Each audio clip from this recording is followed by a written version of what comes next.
Hello everybody and welcome back to another J Mars Hands video. And today we're going to be doing something that's pretty different from what I normally do, because I tried to make a video about repairing the Xbox disk drive and I failed. I couldn't fix it. I might make it into a video eventually if I figure out how to fix it off camera, but I thought that I just wanted to more talk this video, and more specifically about iPhone versus Android. Now, this isn't going to be a video that's super researched and factual and is 3 to 5 paragraphs long, or it's probably going to be more than that, but it's going to be more about me talking about my experience with people trying to argue against Androids. Now, I switched from an iPhone 8 to a Galaxy S21 about a year ago, and a lot of what I talk about today is going to be based on that experience. To get into this, first, to try to prevent this from becoming a rant, I've written out some of the points I'm going to talk about. And the first thing I wanted to talk about is this video is not the end-all, be-all. It's not the conclusion to this discussion. And I highly promote any of you guys to argue with me in the comments. I'm totally down to argue with you guys in the comments. But for those arguments, I want you to first think about your evidence. Make sure that what you're saying isn't based on what you heard from people, or it's like based on an experience you've had or a feature you've known exists, or at least an article title or something like that. I don't want to be arguing with people that just say Androids are worse because any of these type of myths, their cameras are worse. They're just not. This video is being filmed on an S21 right now, and you can see it looks amazing in my opinion. The Android phones right now, Android phones are at least comparable, if not better than iPhones. MKBHD did a video about where it was just a tournament where he had all these different phones take pictures of the same scene, and then he had people, without knowing which phone was which, choose which picture they had best. And in a lot of the categories, Android phones won. And he said that, I can't remember exactly what he said, but a lot of the categories, Android phones won. The second is they're hard to use. When I switched over from Apple to Android, I had no learning curve. I had zero learning curve. Google has the Android operating system so tight and integrated, they basically copied Apple in every way. And copied would probably be the wrong use of that term, because they really developed alongside each other, and when one made a feature, the other one would take it, and the other one, and the other. It's really back and forth. They developed alongside each other to be competitive. And the Samsung OS, and excuse me, I just literally made the mistake that this point references, but the Android OS is pretty much the same as Apple. It is effectively the same as Apple. Another one, these last two are more just,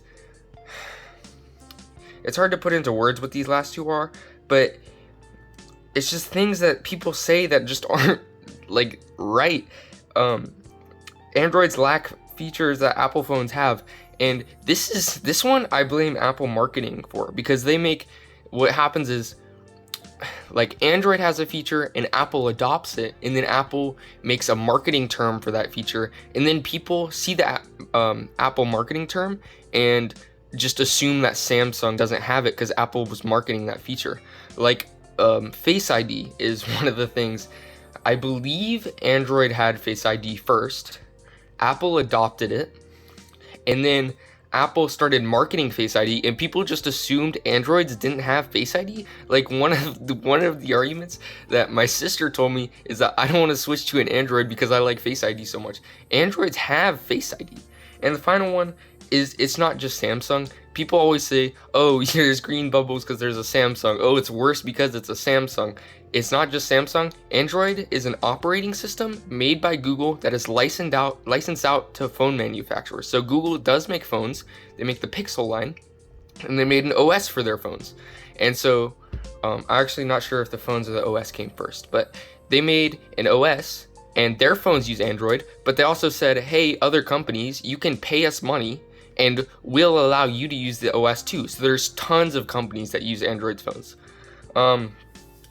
When I switched to Android, there's several things that I noticed that just like I liked better from Android. The universal back button. This is kind of niche, and but it is huge, and I use it every single day, hundreds of times a day, and Apple phones don't have it. In Android OS, if you say click on an app that you don't want to be in, you click on it and you're like, wait, I don't want to be in that. You can just swipe from the left and it'll always take you back to where you just were. Or say you're scrolling on the internet and you click on a link and you're like, whoops, I misclicked, swipe from the left. Or if you're like, it's the same as the little back button in the top left of Chrome, except for the entire OS. It works for the entire OS, and I love it so much. Fingerprint and Face ID on the same phone. This is huge because my Samsung phone and a lot of Android phones actually have fingerprint sensors that work through the glass. They work ultrasonically. They're actually insane how they work, and they also have Face ID. So how this works, what happens is, say, like I default to the fingerprint just because it's a little bit faster than the Face ID. But say I'm wearing gloves, then I can just use Face ID. And sometimes the Face ID is faster and it opens without me having to use the fingerprint. It's just better to have both, and Apple won't implement fingerprint because they know that people will just buy it anyway, even if it doesn't have fingerprint. The last point is you get more better cameras for less money. The S21 is the base model, and when it came out, the iPhone that was comparable to the S21, like nearest the release date, was the iPhone 12 and the base model. This, if you only care about the number of cameras, which I know some people do, it's really ridiculous, but my phone has a 0.5, a 1x, which you guys are watching right now, and a 3x telephoto, and I use all of them. I genuinely utilize and appreciate having all those on my phone, but the iPhone 12 only has 2. It just has, I'm actually not sure. I'm not sure what 2 cameras it has, but it only has 2. So if you only care about camera numbers, maybe an S21's for you, and they're the same price. The other point is what I mentioned before with Android is licensable by any company. If you're a company and you want to make a phone and you have money, you can give it to Google and you can make a phone using Android. So you have more phone options in general. With iPhone, if say you want like I've got some examples here. Cheaper phones, if you don't want to spend if you decided that $800 is too much for a phone and you want to spend like $400 on a phone, and honestly, if you spend $400 on a phone, you'll get 90% of the phone. It's really just you're losing processing power and probably screen and cameras quality, and if you don't care about those too much, you're getting 90% of the phone for half the price. Also, like innovations like folding phones, I'm sure you guys have seen, and this is the one thing that my sister said made her look at Samsung a second time. The Z Flip, all the different like the Razer is making one, all the folding phones are using Android. And so if you want like new innovations like folding phones, then like Android allows for that. Also, ultra durable phones. I don't know if you guys have ever heard of the Kyocera DuraForce Ultra, but it's a phone with a sapphire screen, which scratches much less. Basically, it's way harder to scratch this phone. It's also got like a built-in case pretty much where it's rubberized. It's pretty much impossible to break this phone. Also, it's only $400, and I actually kind of regret not getting it because it's kind of sick. Also, gaming phones. I've got gaming in quotes, because for me, the appeal of gaming phone is less about actually gaming on a phone, because phone gaming is dumb as hell, but I mean, if it works for you, whatever.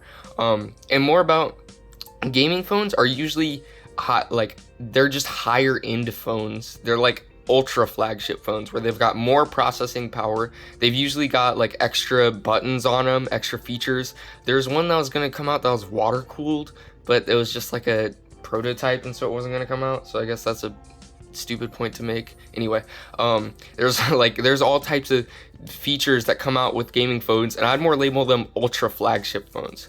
And finally, the number one thing I hear about why people don't want to switch to Android is because of iMessage and green bubbles.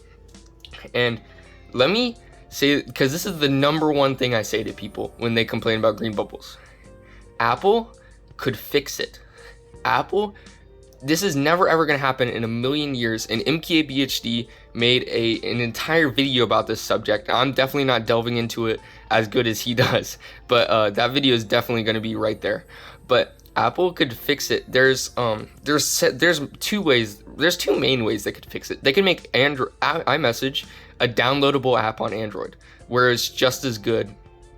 And you go to the Google Play Store and you download it, and then it's literally the same thing. There's nothing stopping them from doing that. But also, I don't know if you guys ever noticed this, but it says an MMS message whenever you get a message from an Android. And they're like, the way it works is kind of dumb, but not kind of dumb, but there's different texting standards that are not iMessage basically. There's SMS, which is text only. MMS, which is if you've ever texted in Android, you're using MMS pretty much. And that allows you to send really compressed images. That's why images look so bad on Android, or not on Android, when you receive them from an Android. And like really basic features pretty much. But there's a new standard coming out that's RCS. But when you text an Android, you're not using RCS. RCS is pretty much like, it has pretty much all the features of IMS. IMS is what iMessage uses, by the way. RCS, it allows you to react to texts like from an Android. It allows you to send bigger pictures so they look better. It like pretty much the features of IMS. And Apple could implement RCS into IMS, so it's easier. It's just better to text Android phones. You get these features that you generally associate with just IMS, but they won't. And it's really, people don't think about this, but why would Apple do that? If people's number one argument against buying an Android phone is green bubbles, why would they get rid of the green bubbles? It literally only benefits them. And the more people that don't buy an Apple because of green bubbles, the more ubiquitous Apple becomes, and the more annoying to people green bubbles become. And it's the snowball effect, and it really works in Apple's favor for them to control the market. And we don't want that. We want as many people making phones as possible so they stay competitive. Now, what you can do about this is that you could just use another messaging service. Like, so me and two friends wanted to have a group chat, but one of those friends recently upgraded to an iPhone 14, and for whatever reason, that iPhone 14 just wouldn't text with the S21. Like, I wouldn't be able to get texts, she wouldn't be able to get my texts. It just wouldn't work. We couldn't call either or anything, so we switched to Google Chats, and it worked fine. And that's really the solution. Just switch to another messaging service. You can use Discord, Google Chats, WhatsApp, WeChat. There's so many other options. And really, this is only really a problem in America, the whole green bubble thing, because iPhones are only really as ubiquitous as they are in America. MKBHD references a statistic. It's like people 18 to 21, 74% of them have iPhones, and that's really only present in America. And so in other countries, these third-party messaging apps have pretty much become ubiquitous. Like, I know WhatsApp is like China, WeChat is like Korea apparently or something. But like, I think that for these third-party messaging apps become more normalized is really what we need to do, and get away from iMessage, because Apple controls it and they're doing a bad job of controlling it. So yeah, that's all I have. It took me a long time to get this good of a draft of this beautiful piece of paper here. You can see all my trials. Yeah.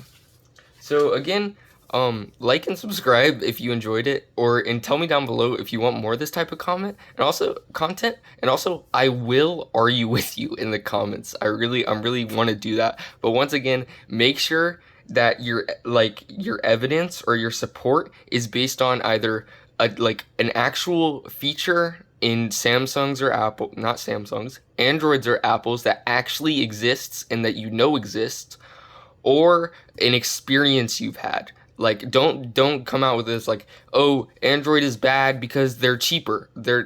It's just like you can't argue that. So, thank you guys so much for watching. I know this is really different, but bye.